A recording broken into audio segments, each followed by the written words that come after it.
মালদ্বীপে ইমামতি করে প্রশংসায় ভাসছেন দৃষ্টি প্রতিবন্ধী বাংলাদেশি হাফেজ শেখ মাহমুদুল হাসান। রাষ্ট্রীয় আমন্ত্রণে মালদ্বীপে তারাবিহ নামাজ পড়াচ্ছেন কিশোরগঞ্জের প্রতিভাবান এই যুবক।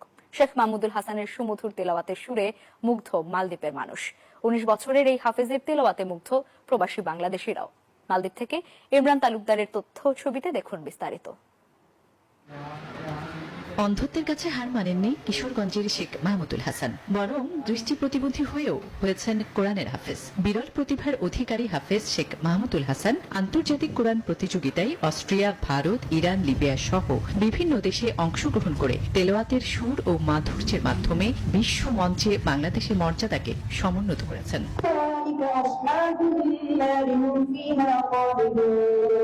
আর এবার রাষ্ট্রীয় আমন্ত্রণে রমজানে মালদ্বীপের একটি মসজিদে তারাবির নামাজের ইমামতি করছেন 19 বছর বয়সী এই হাফেজ। সেখানে মুগ্ধতা ছড়াচ্ছেন বাংলাদেশি হাফেজ শেখ মাহমুদুল হাসান। বিরল প্রতিভার অধিকারী এই হাফেজের সুমধুর তেলাওয়াত ও হৃদয় কাড়া সুরে মুগ্ধ মালদ্বীপের মানুষ, মুগ্ধ প্রবাসী বাংলাদেশিরাও।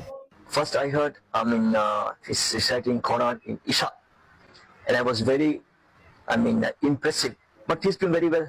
He's doing very well. MashaAllah, he's doing very well. ওনার তেলাওয়াত অনেক সুন্দর। ওনাকে নিয়ে আমরা অনেক গর্ববোধ করি বাংলাদেশিরা। সেজন্য বাংলাদেশ সরকার এবং মালদ্বীপ সরকারকে ধন্যবাদ জানাই। তো 16-17 বছরের ভিতরে আমি কখনো দেখি নাই যে কোন বাংলাদেশ হাফেজ আমাদের এখানে আমাদের নামাজ পড়াতে আজকে সর্বপ্রথম আমি ওনাকে দেখলাম।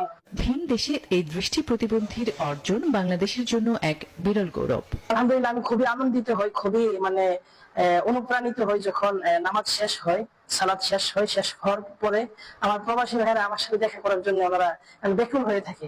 আমি প্রবাসী ভাইদের ভালোবাসা এবং আচার ব্যবহার দেখে আমি খুবই মুগ্ধ।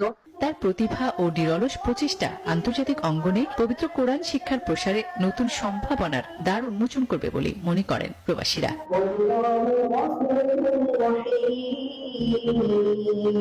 শতভাগ মুসলিম জনগোষ্ঠীর দেশ মালদ্বীপের প্রায় 4000-এরও বেশি মসজিদ রয়েছে।